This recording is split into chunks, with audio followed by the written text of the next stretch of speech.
This episode is brought to you by CBS All Access.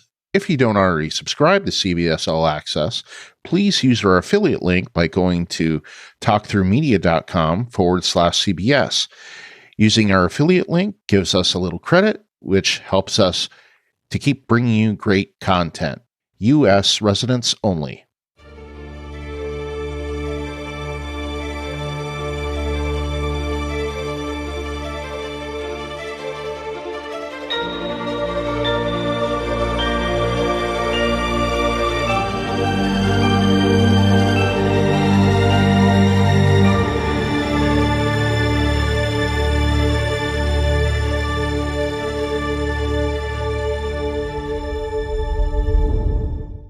Hello, and welcome to the Star Trek Picard cast, and this is episode 18. And honestly, I'm not really sure what to call this episode because we basically talk about Discovery, we talk about Lower Decks, we talk about Picard, we talk about just about everything. So what you're about to hear is our August Patreon call-in show, which will be released first to our patrons, and then later on the Star Trek Picard feed, which in turn also puts it on the Discovery feed. This was recorded on August 1st, 2020. And joining Ruthie and me are Kyle McAdams. You may know Kyle. He is my co-host on the Walking Dead Talk Through. We also have Kim Vogel from the Binge Deep Space Nine podcast, Lawrence Todd, Aaron Mays, Jeff Gentry, and Jim Matthews. Some of the sound quality obviously was recorded through Zoom, so it's not quite as good as a normal episode, but it should be quite fine. So anyway, here is that call-in show. All right, so this is the August Patreon call, almost July. I thought when we scheduled it, I was like, oh, we finally got the July one in. And I looked and like, oh, crap. But yeah, we wanted to have a Patreon call because, well, we haven't had one since May. And also, we've got a few things going on. And the biggest and best thing you can see in Kyle's backdrop, and that is Lower Decks. So Lower Decks is starting on Thursday, and I have still not seen any kind of announcement as far as whether or not it's going to be shown in other, places. So I assume maybe there'll be an announcement in the next couple of days, or maybe it'll get announced. Maybe they'll drop it all at once at the end of the season on Netflix or something, but there's been nothing so far. So no one else has heard anything, right? No, because it's one of those things where, I guess it would be on Netflix overseas or something like that. But yeah, I haven't seen anything. So yeah. So the first bit, we have some housekeeping things. So first housekeeping thing is Ruthie's going to be in waiting for this one. She's decided that she wants to sit out Lower Decks. So Kyle is going to be my co-host for the 10 episodes of Lower Decks. Yay.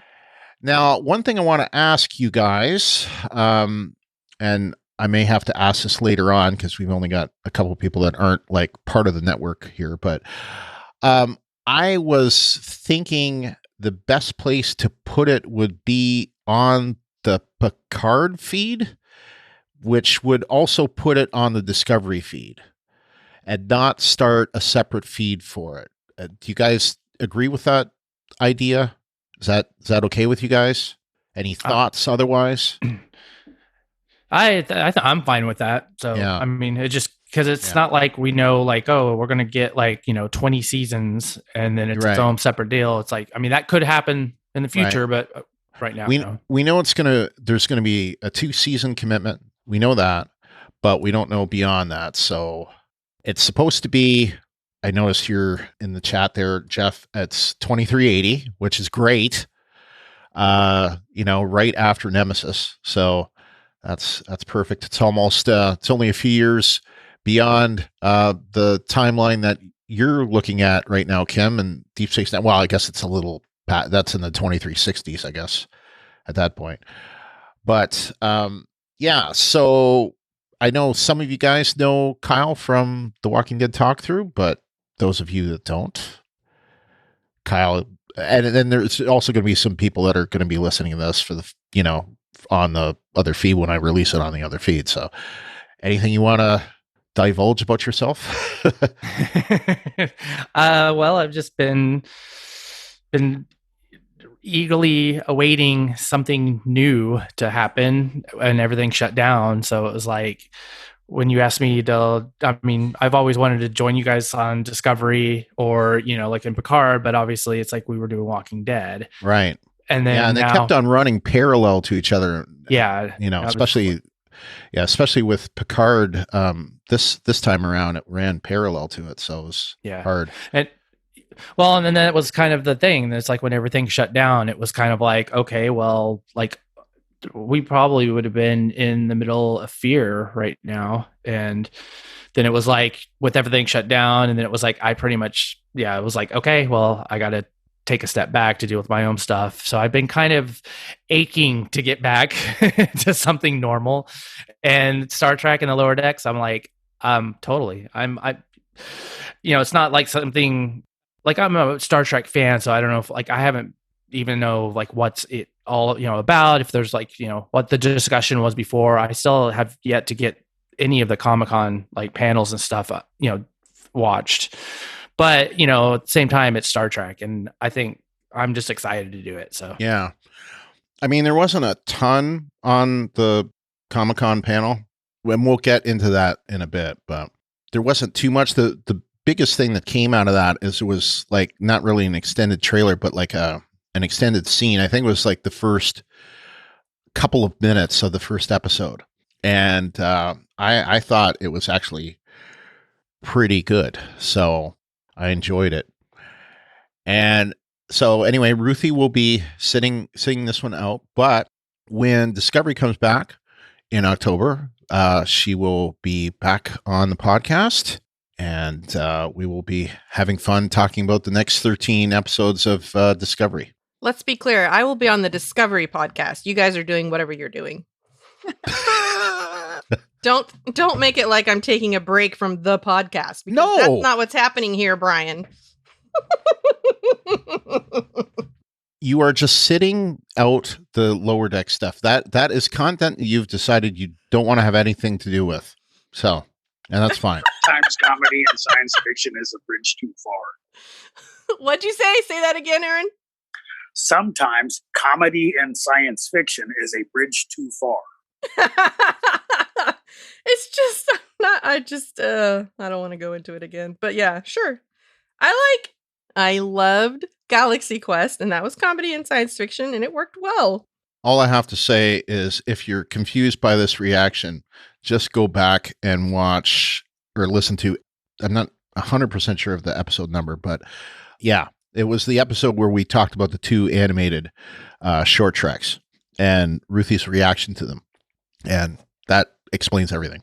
So yes, so she'll be on with me on the Discovery podcast in October, and as far as we know, and they're even touting this, it's going to be basically 23 weeks straight of Star Trek. So there'll be 10 weeks of Lower Decks, followed by 13 weeks of Discovery. Then it will end January 7th, 2021, which will be the day after my birthday. So cool. Yay. So what we know about Ruthie's reaction to it. Are you guys excited about Lower Decks? Moderately excited, very excited, not excited at all?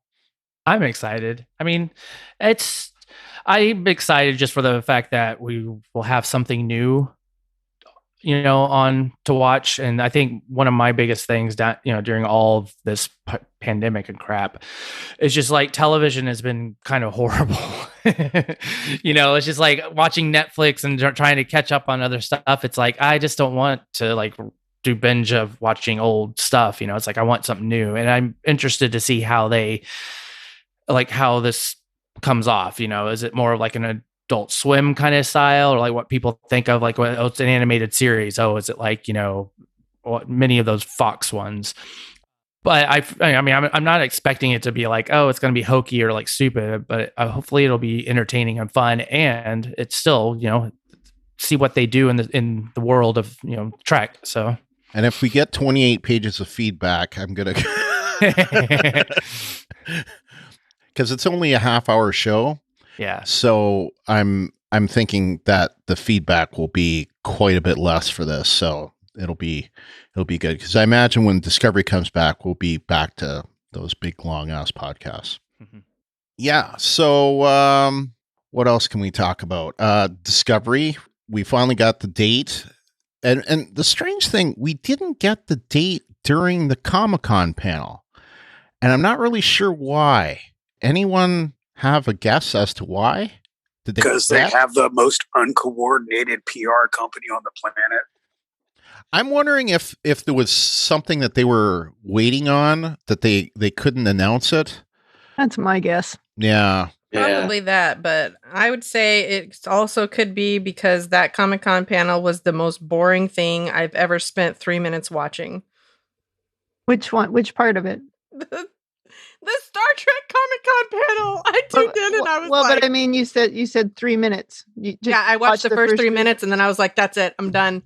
I'm not I actually quite enjoyed it. And in fact, I did.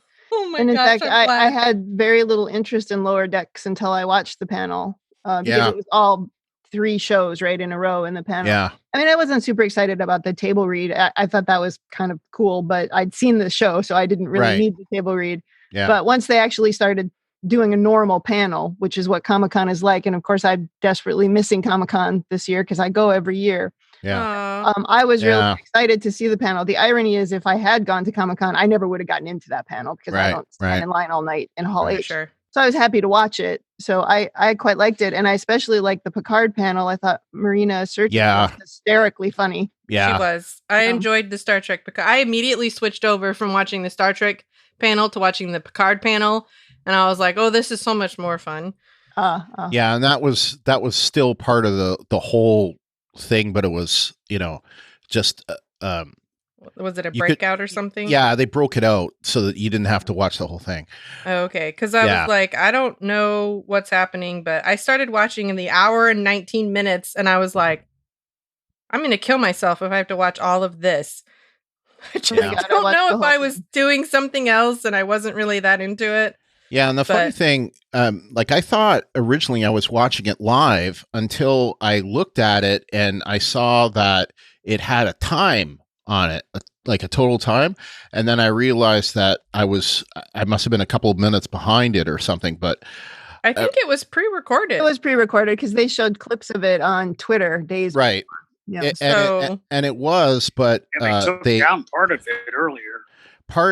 What happened was when it was streaming live, one of those content bots caught it for copyright infringement, which is just terrible.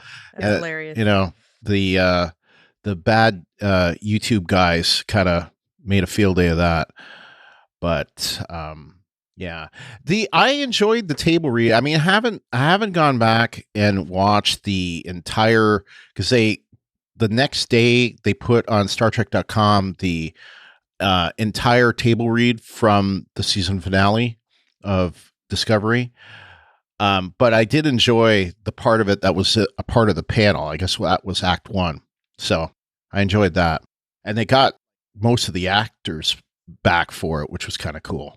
But like parts of it, though, I was happy that we got them, doing. I liked the table read, but there wasn't much about season 3 in the discussion. There was a little bit, maybe a little tiny bit, but there wasn't much. And they didn't give a trailer, which I was expecting there to be a trailer, but they didn't have a trailer. Obviously, the Picard stuff was just talking about season 1 of Picard, which, I expected. In a lot of ways, the best part of the panel, I thought, was the Lower Decks portion of it. Yeah, because it had content we never seen before. It had the actors that we haven't had in front of us before. So I thought that was cool, and I got a kick out of, and I think both of them mentioned it. Rebecca Romaine and Jerry O'Connell, they're like an all Star Trek family now.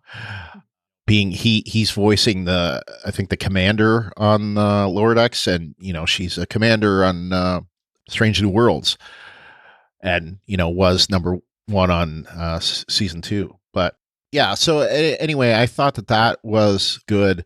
But I was disappointed with the Discovery panel, and just not getting much new from it. And the other thing that they announced, it was right at the beginning of it, was, as had been rumored, the name of the Nickelodeon 3D animation show is Star Trek Prodigy. And there wasn't really any detail about that, other than I think it's going to be coming out next year sometime. So, and do we know if that's going to appear on CBS All Access after it's aired on Nickelodeon? I believe it will. They haven't announced it yet, but I believe it will be like they're rearranging all of the distribution, the platform. Well, no, see, Nickelodeon is now a Viacom CBS channel, so it's all of the Nickelodeon content like SpongeBob and that is now in process of, or is available on available CBS All Access. Yeah. So they're supposed to be rebranding, and they've already, like, this week added like 3,500 episodes of various shows. So I believe it will be available on CBS All Access as well as Nickelodeon. But I think that's like much like the stuff right now that's on CBS is on CBS All Access the same day or next day. So I think it's going to be something similar to that. And it's because it's probably going to be on Nickelodeon, you won't have to have an All Access subscription to get access to it. I'm thinking, but I don't know for sure. But I'm pretty sure it's going to be on CBS All Access, yes, or whatever they end up calling it. Anyone got any of the newer rival packages? I'm just curious, like HBO Max or Peacock, or I don't know about any other ones that have just started in the last couple of months, but anyone have any of those? Well, I had the free Peacock service. But yeah, I do too, but I haven't really done much with it. HBO Max, I first subscribed to that when they were given like a little discount if you signed up ahead of time. But after like the first month, it just didn't have, and plus you can't get it in 4K or like, anything like that. And that's basically, I was going through my, TV smart app or whatever, but I didn't really find a whole lot because the Snyder cut, of Superman, Batman or whatever. Yeah. Like, that I heard, all that news was coming up right before it went. And so I wasn't sure if it's like, oh yeah, it's like, I definitely want to be able to like access that. So so basically then once it found out, it was like, oh no, it's going to be next year. And I'm like, oh, yeah, like, okay. And then I've already, it's bait and switch there. Yeah. And I've already seen Watchmen, I've already seen most of everything that, with what you wanted to like catch. And then it just kind of came to a point, I'm on YouTube TV now. So it's kind of like, I'm not going to pay extra for it. And I'm not even watching it. So it's like, I'll wait until there's something that I need, that's the new thing. And then I'll add it again. But it's.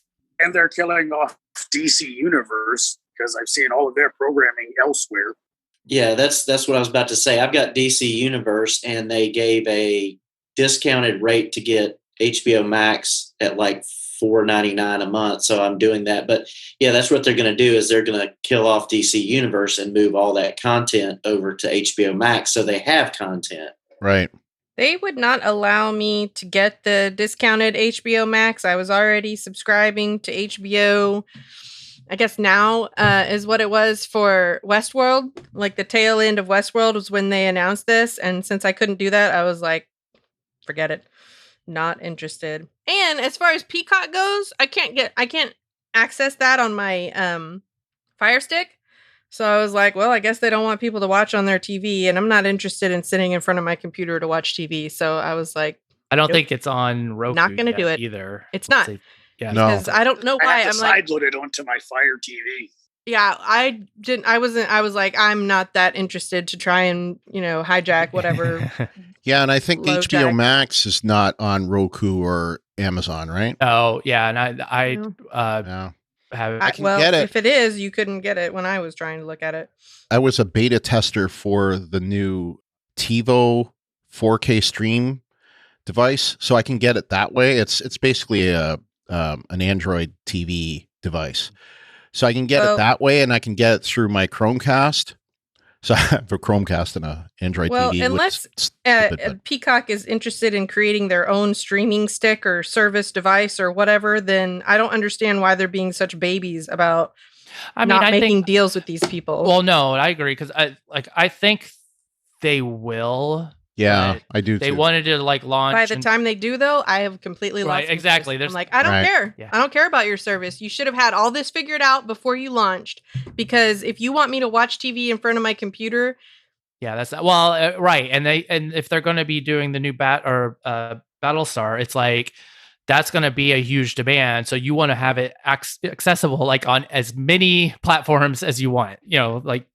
That's the only way that would be. I think they're being short-sighted, and they're trying to push all this. Everybody's trying to push all this stuff out while we're all trapped at home. And I'm like, honestly, I kind of lost interest in TV at the end of last season because there wasn't really that much out to watch. And I was like, I just started listening to audiobooks, and I'm like, yeah, I haven't even started binge watching Umbrella Academy yet. And that recently came out. I keep meaning to watch Warrior Nun, and I still haven't watched that. I'm like, there's so much stuff that I'm like, it's out there if you have some service already, but I'm like, I'll get to it. Yeah.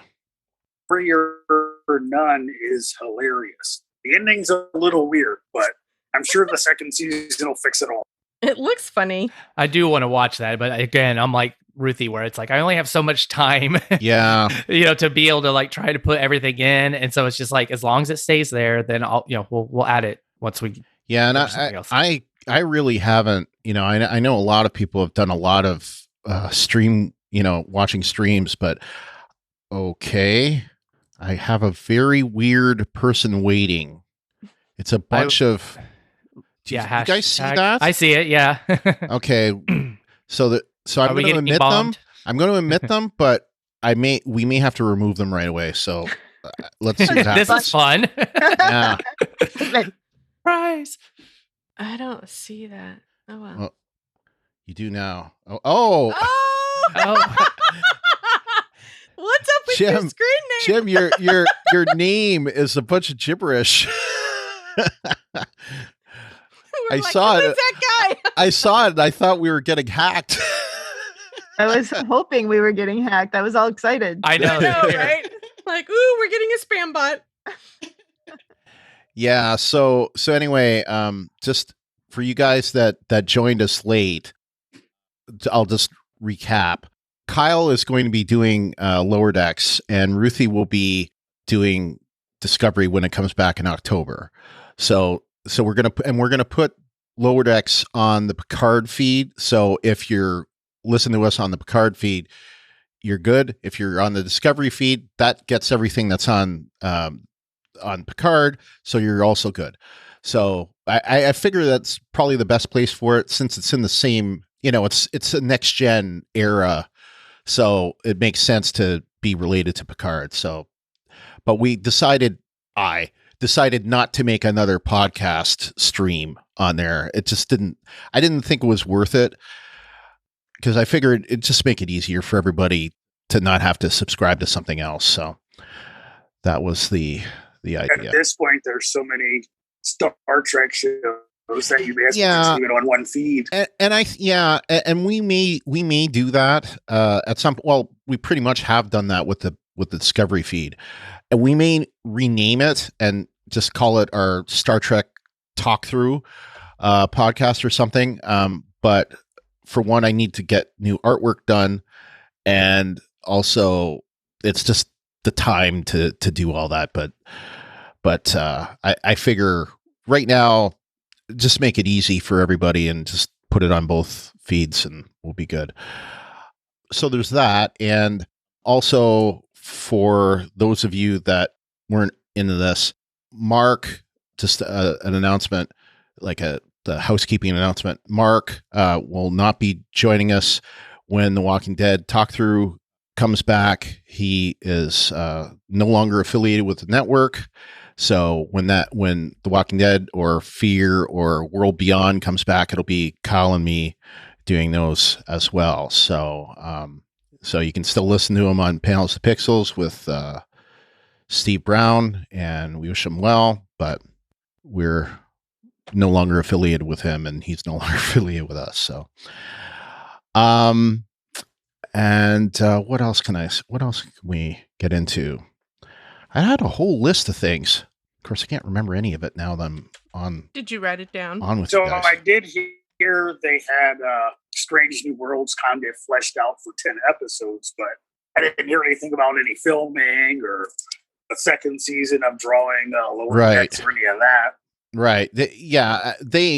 I know that they've got some of the writing done for it, but they have not, as far as shooting, they haven't done anything yet. And I believe it'll still be shooting up in Toronto.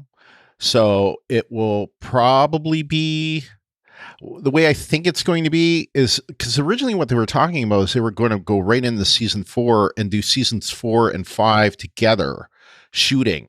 Obviously that's been thrown out the window at this point, but I'm thinking they'll do, if things go back to some level of normalcy, they'll shoot it next year and we'll either see it at the end of next year or early 2022. But I mean, I'm really looking forward to that series.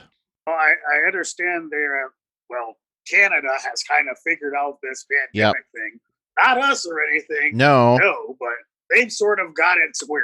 So they could at least start filming. Yeah, I don't know. I don't know if that's true completely. I haven't heard. I know they've had little bouts of it that have. I know Ontario was having more cases than the rest of the country. So I don't know how much shooting has started there. I should know because I still have friends there and all that, but I haven't really been paying attention that much. My mind's been elsewhere. It's been a rough COVID time for me, but yeah, so I don't know when that's going to come back, but I believe, and of course, the other thing, Sonequa just this week had her baby. Was it a son or a daughter? I don't remember. Well, anyway, daughter. Yeah. So she had her baby, and I know that, they weren't going to be able to shoot until after, she had child. So yeah, I'm not sure what the schedule is for that. Hopefully they'll be back soon to be able to do that. And maybe, if they had to do any reshoots, maybe they had to wait for those to, maybe they had to do some reshoots for the end of the season or something. And maybe that's part of the reason why they didn't want to announce it, because, what if Sonequa, had a terrible birth, and so maybe that's part of it. I don't know. They also didn't announce any short treks. Right. Like, what are they doing? Well, yeah, I mean, I think the reason why they're not having any short treks is because there's no gap between Lower Decks and Discovery. I think if they did have a gap, they would, and maybe they will have some short treks after Discovery. I don't know, but who knows? I mean, everything has been all tossed around, and I was just thinking they probably didn't announce or do because maybe they're like not even sure if they can even get it going. And right. I mean, everything's just all being pushed into next year. So yeah. So what do you think? What do you think we're going to see on Discovery? I mean, we still got a few months until that comes back, but I mean, it's basically 2 months away, a little more than 2 months away at this point, 2.5 months away, I guess. So you guys looking forward to it? Definitely the future. definitely the future, but past that, who knows? They've been very hush-hush. Yeah. What else? It's been a couple of months, so I guess I'll ask, how has this time been for you guys? Like, how have you spent your time off? Or maybe not time off, but time off. Okay, let me rephrase that. Time inside, time, this crazy time that we're in. How has it been for you? Anybody want to say? 2020 can move on. I've had it. I made a proclamation today. I said that, because the last 4.5 months have been terrible for me, but today is the start of the first day of a new month. And today I start the journey to find out what the hell I'm supposed to be doing. What's my purpose in life? So I'm going to. Are you taking suggestions? Yeah. If you got some. I'm going to have to give that some thought. Well, I do have my Spock shirt on, so maybe I should. I don't know. I have been kind of kicking myself because I think I should have spent some of these months and tried to write. But I just wasn't in the right frame of mind to do that. So yeah, I find writing to be impossible this whole year. Everything has just been too awful. I don't know. I haven't been able to. The podcasting is actually proving to be a nice creative outlet that it's distracting from the rest of everything. So I wanted to talk about that. First of all, Kim, thank you, and I can't remember your husband's name. I'm sorry. James. Yeah. Sorry, James. I'm just didn't get a good night's rest last night. He's editing. Yeah, I figured as much. So Kim, James, thank you for keeping the fort while we haven't had any episodes for Walking Dead or the Star Trek podcast at all. Well, I should say the current Star Treks. You've been holding the fort with Deep Space Nine. So, how's it been so far? How's that going? I wanted to know how's it going. I mean, I've been listening. It seems like you guys are getting pretty tight with the format and sounds really good. And are you starting to get feedback coming in more? Yeah, we've had mostly our feedback has been in email. Yeah. And I've had really nothing but positive emails. I've had a few people, not with like weird analysis theories or anything, but just saying, hey, wait until you get to this season and this episode later, or this season, ties into this other thing. And so, we've been getting some pretty positive How feedback. far ahead are you right now? No, not that far. I think we're about to, tomorrow we'll release season 1, episode 17. So we're almost to the end of season 1. Right. And we just finished recording season 2, episode 2. So maybe 4 or 5 ahead. Because I remember when you got started off, you were like, I think 7 or 8 episodes in. Yeah, we had about 6, I think, except we re-recorded some stuff because we, got better at it. And then later on we got better equipment, and then we started worrying about the sound, and so now I live in a blanket tent, and James now records in the closet, and our sound is really improved. And I see you've got, it looks like the SM7B there. Yeah, and we bought the fancy microphones, and I got a little payout of something at work, and I just like, you know what, I need some new microphones.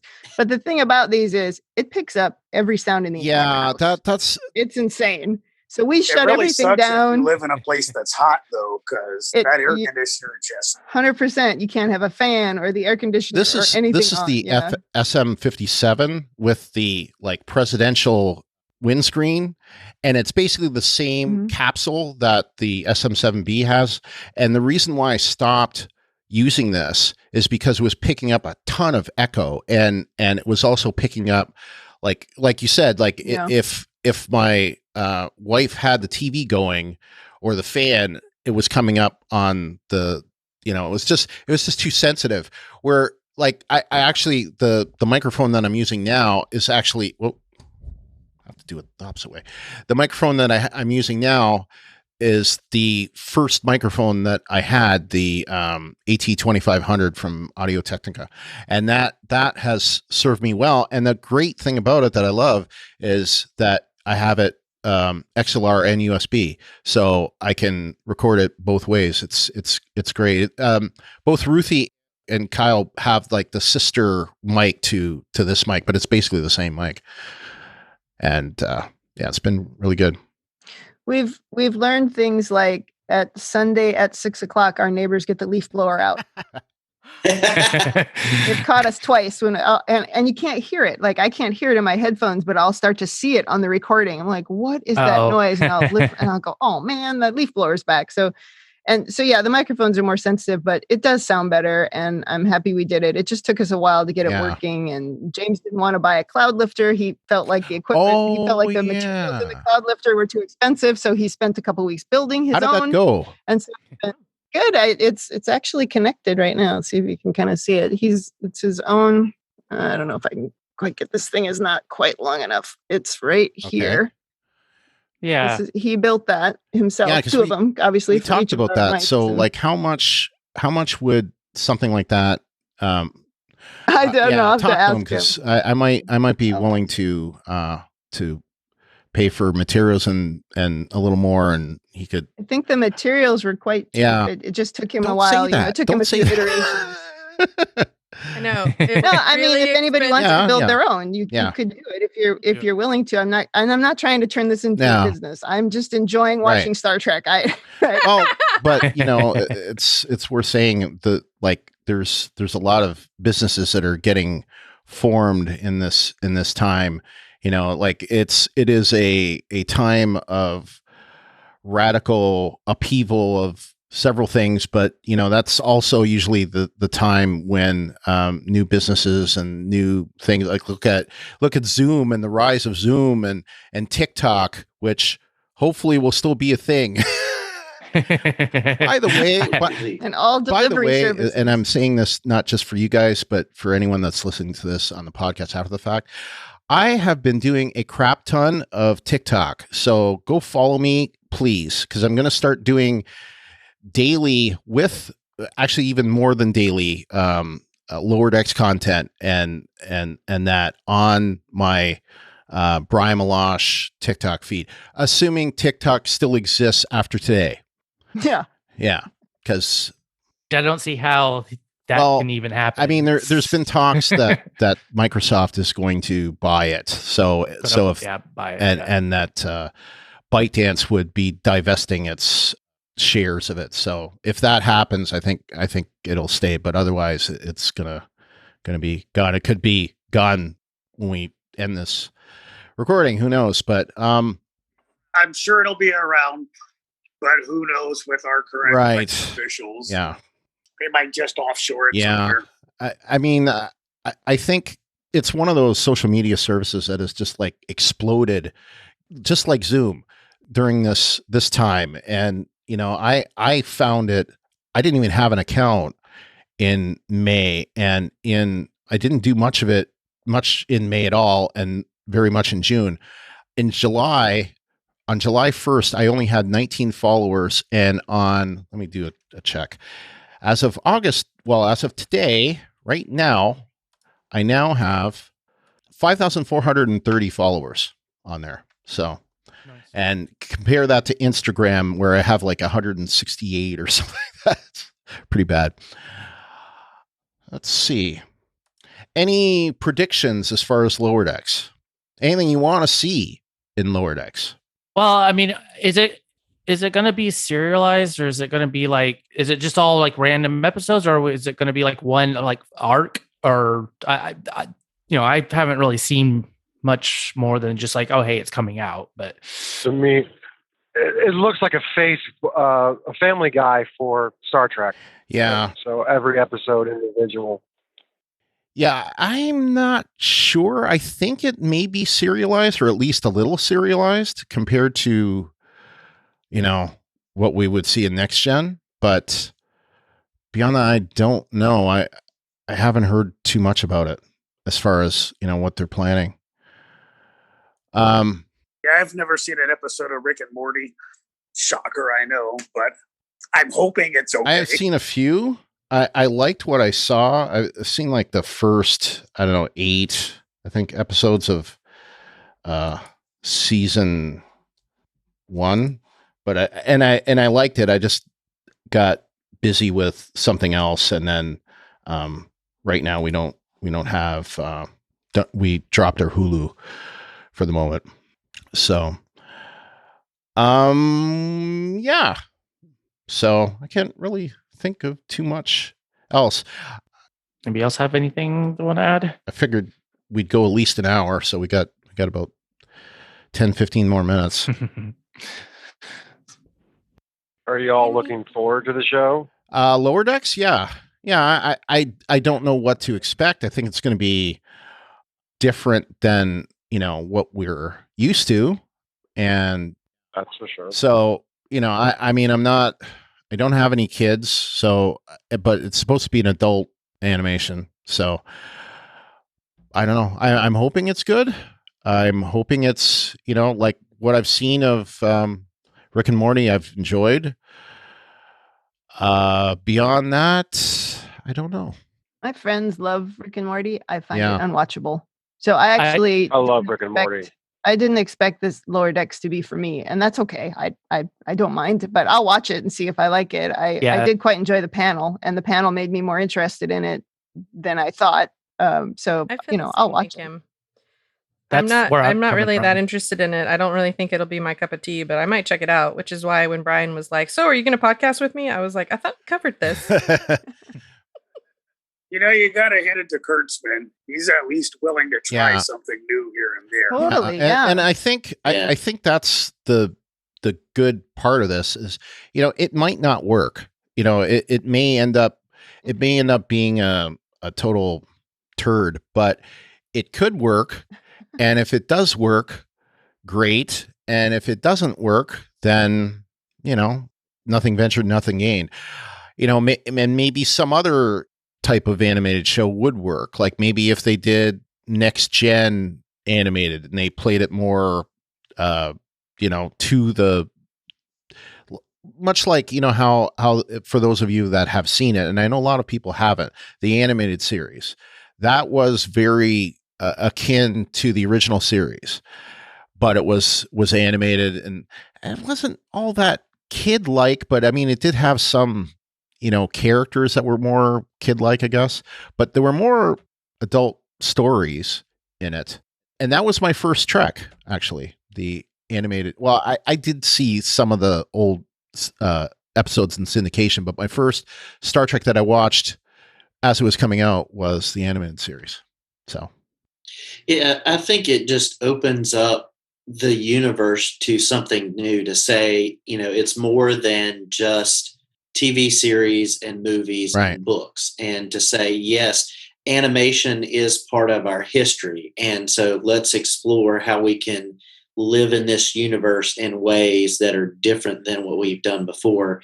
And, to open it up to say, how can we make this universe, more immersive and get everything in so that we are more up with the times. So I like the idea of just opening it up and giving other creators who don't do normal TV an opportunity and a way to explore the Trek universe. One of the Comic-Con panels that I watched was about the Doctor Who experience or universe or something. And they talked about all of the different things they're doing, like, books and shows and like live shows and live experiences that you can go to along with comics and the TV and, animated series.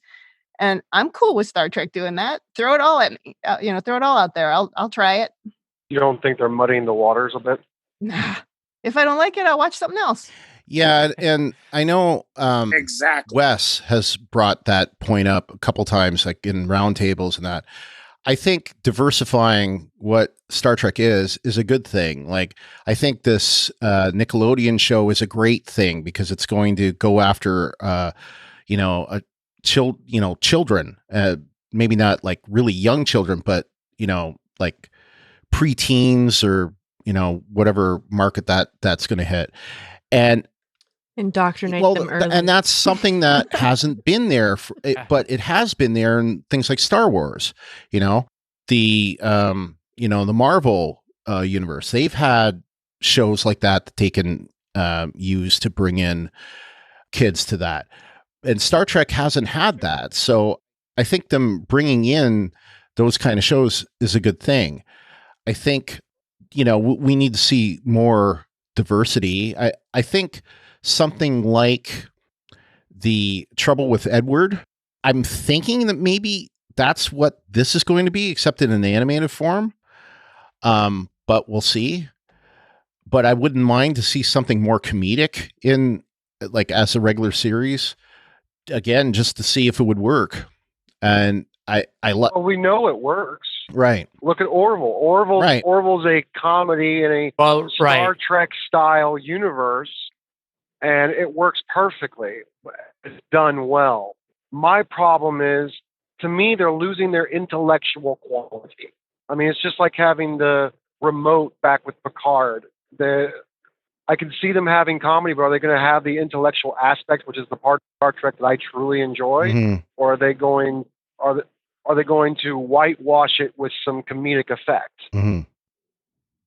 That's a good point, because like the big part of why we all love Star Trek is because there's that basis of, like, science and, like, just logic and, like, all the other stuff, but put into a story that is entertaining, makes you like feel like, and do all that stuff, and has comedy, but it's a little more that's what I'm kind of curious about this too, because I don't like, I've only seen maybe a few things of Rick and Morty, but I know people love those shows and like that kind of style. And so I'm kind of like, well, it might not necessarily be my style, but if it's true to the Trek world, then maybe it will be something that I'm like, okay, I get, like I can laugh at that joke because it was based in this something, that happened or whatever. But, their play on it or something just, made it truly funny to me because I related to it. Mm-hmm. So, I mean, that, having, as long as it's in, the Trek world, I'm like, I want to see it. So it's like, and if that makes me kind of come around to that style of comedy, if it's done right, then then I'll find it entertaining and enjoyable. But if it is just like, hey, we need to get some of those TikTok kids, and this is what they all watch, it's like we grew up with, Ren and Stimpy, and it was funny, but it was also. And I did not watch Ren and Stimpy either. Yeah. What? Nope. What? No. Nope. See, but it was a weird. That's the thing. You look at Star Trek. Star Trek has always been viewed in certain circles as, the highbrow sci-fi, the smart guy sci-fi. Yeah.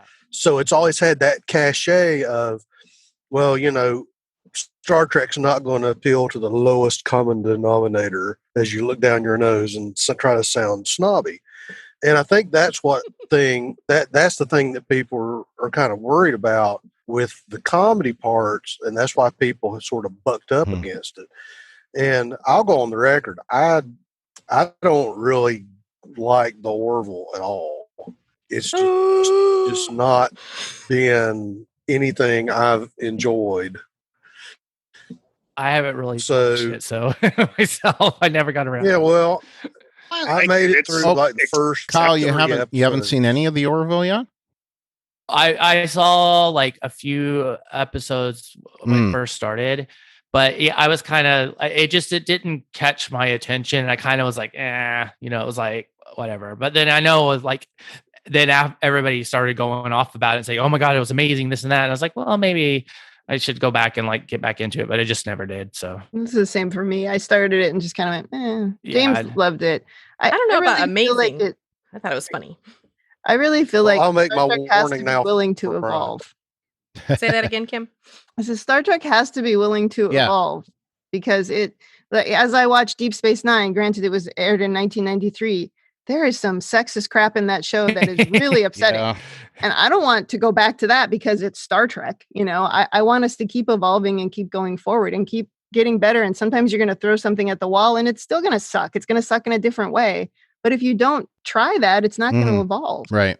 Why do you have to dumb something down in order for it to evolve?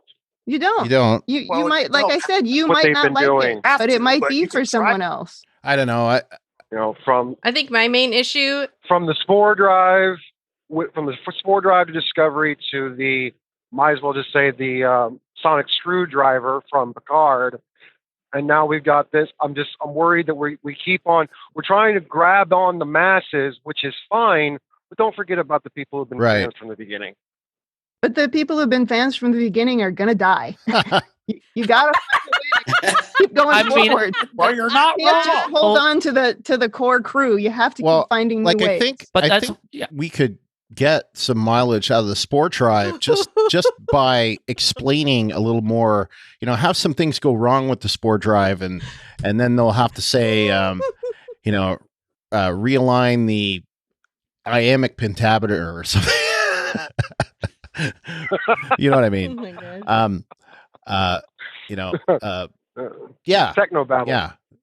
Yeah. Technobabble. I mean, there was science in it, but it was, kind of like way out, and there was nothing like it. So it created a chasm in canon because there was nothing like it. Now they've explained away why there is nothing like it. Like I made a point, I don't know where the hell. Oh, it was actually I think it was on TikTok today. Maybe it was, maybe it wasn't. I don't remember for sure. But somebody, no. Actually, I know where it was. Larry Nemechek was doing his live, what's it called? The thing he does on Saturdays with the psychologist. Life support. Yeah, life support. Yeah. So that was where I brought it up, or someone else brought up about the Klingons. And I think there's an opportunity there in season 3 of Discovery for them to show both the Klingons that we see in Discovery and the Klingons that we see in Next Gen in this, in season 3 of Discovery. And for that matter, maybe even like the, what do you call it? The mutation from I can't think of the name. Khan's people that went into the Klingon DNA. The augments. Thank you. Couldn't think of it.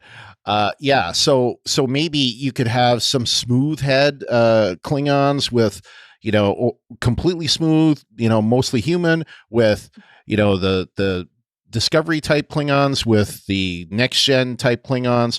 Maybe have them all, even like early movie, like very spiny Klingons or something, and have them all there and show some, species diversification. And then, they did this in Picard this season with the Northerners and the Southerners, So yeah, they did it with Deep Space Nine. Yeah, but differently ridged Romulans have always been there. Yeah. Yeah, I'm just, I kind of a little bit still side with Kim, because it's like, I want more younger people to obviously be introduced to Star Trek. And if this is kind of one, of course it depends on how they do it. If they don't do it right and they're just looking to basically like, hey, we just want to be able to sell more stuff or like sell more subscriptions, then that's the wrong, idea.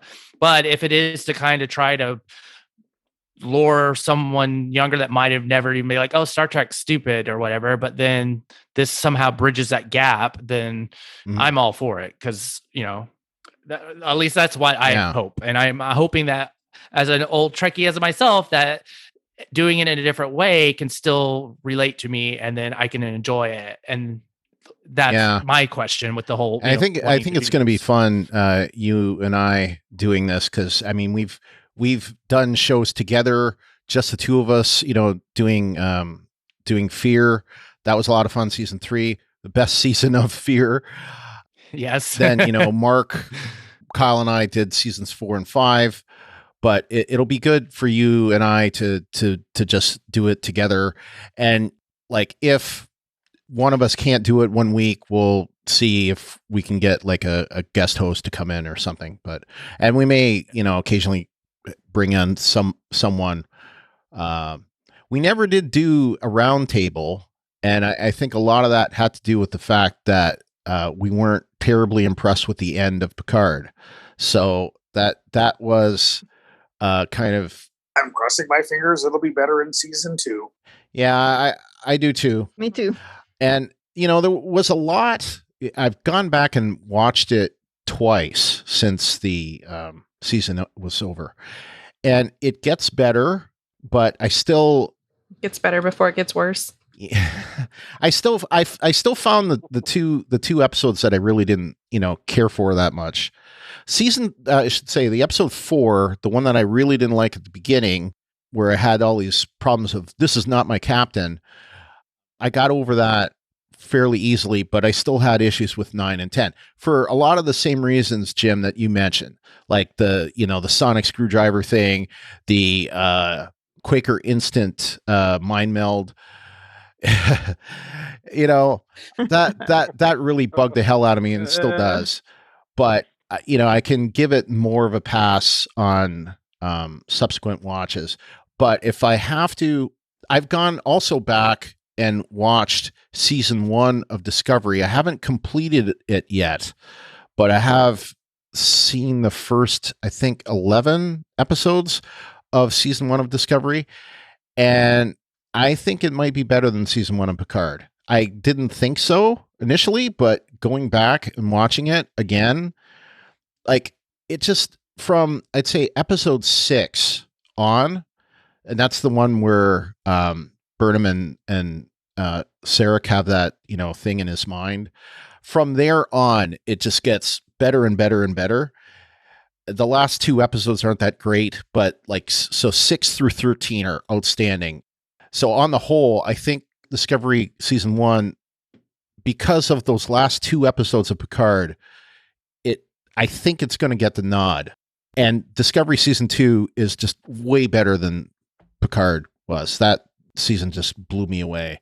It wasn't perfect, but it blew me away, and I can't wait for season 3. What other things can I bring up here? We talked a little bit about Discovery. I'll just bring it up again. What do we think we're going to see? What do we want to see in season 3?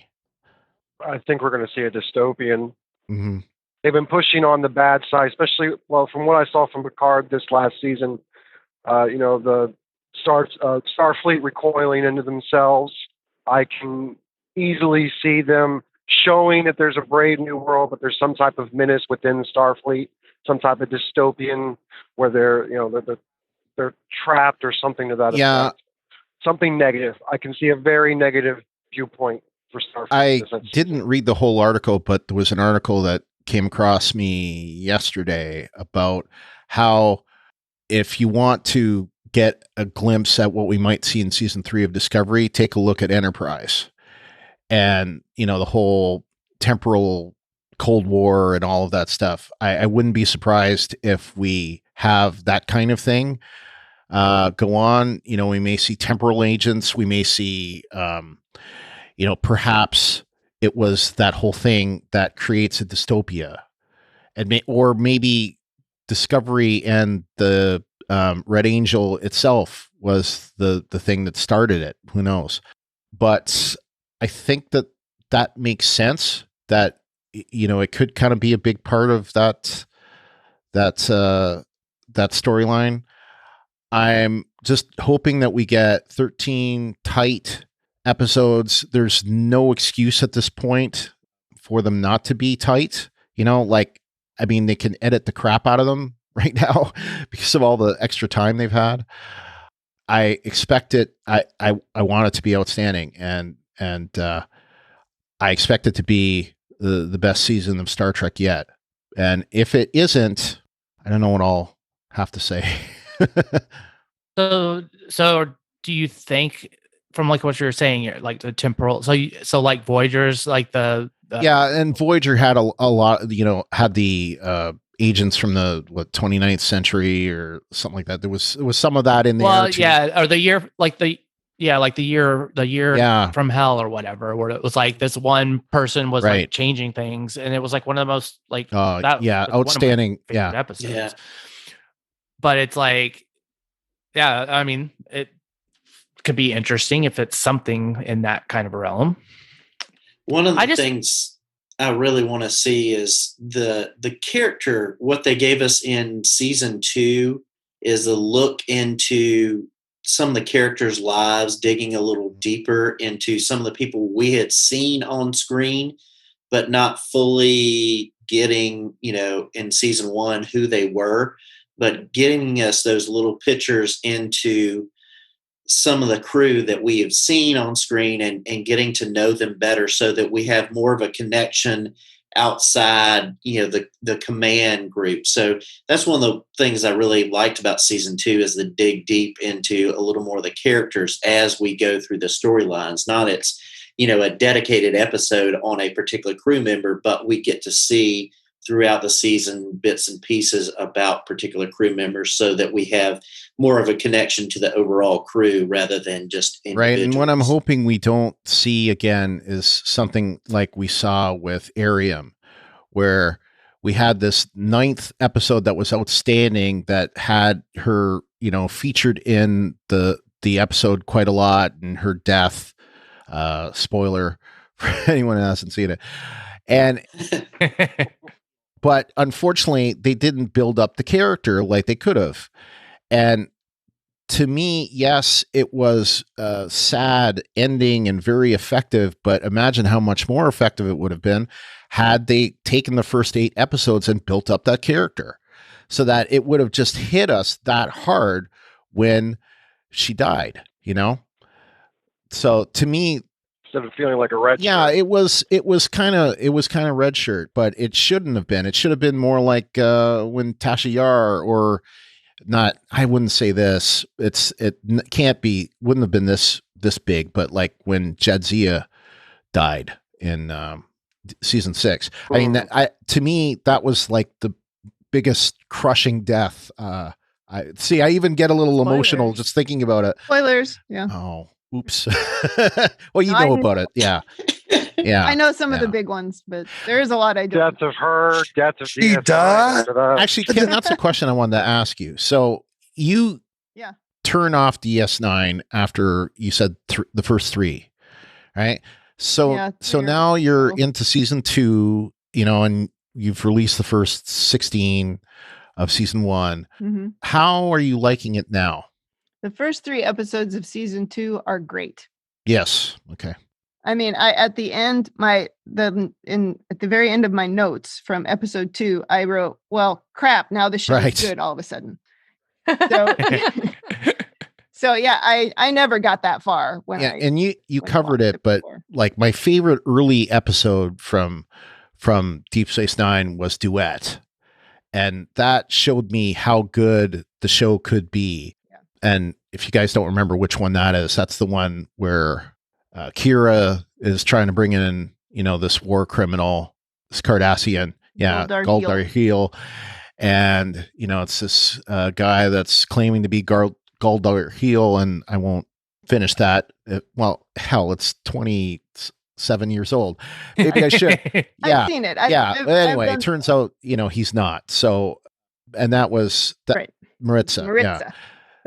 Yeah. A filing clerk. So I haven't seen it. There's always somebody. It's just what's interesting. It parallels 20 something years. It parallels someone who would have been working like at a Nazi concentration camp, right? And when we recorded, we haven't released this one, but when we recorded, I went a couple episodes ago. We had Rumpelstiltskin on the freaking station, and now we've got this. It's like, am I watching the same show? And before that, you had Ella Moraine. That one wasn't as dumb as Rumpelstiltskin. I'm sorry. Rumpelstiltskin was pretty dumb. Yeah. That was the worst. Yeah. So I sometimes wonder what they're thinking. I mean, they do have to churn out 20-something episodes. So, I think it's not everyone can knock it out of the park, I guess. Right. And back then, they had to make 26 episodes. They don't even try to make 26 episodes on most shows these days. I know. I mean, some of the networks, still do 22 or like even 24.